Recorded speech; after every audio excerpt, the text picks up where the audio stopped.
సాత్వికం అంటే ఏమిటి? నీ సహోదరుడు వచ్చి నిన్ను గనక తిడితే నువ్వు మళ్ళా కొట్టకూడదు.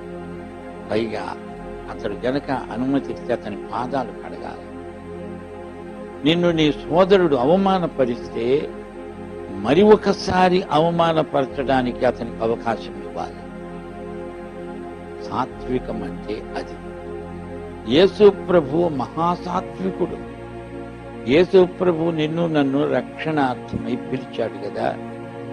నా రండి, నా కాడిమి మీద ఎత్తుకోండి, నేను సాత్వికుడను, దీన మనస్కుడను, నన్ను నేర్చుకోండి, నా సాత్వికాన్ని నేర్చుకోండి.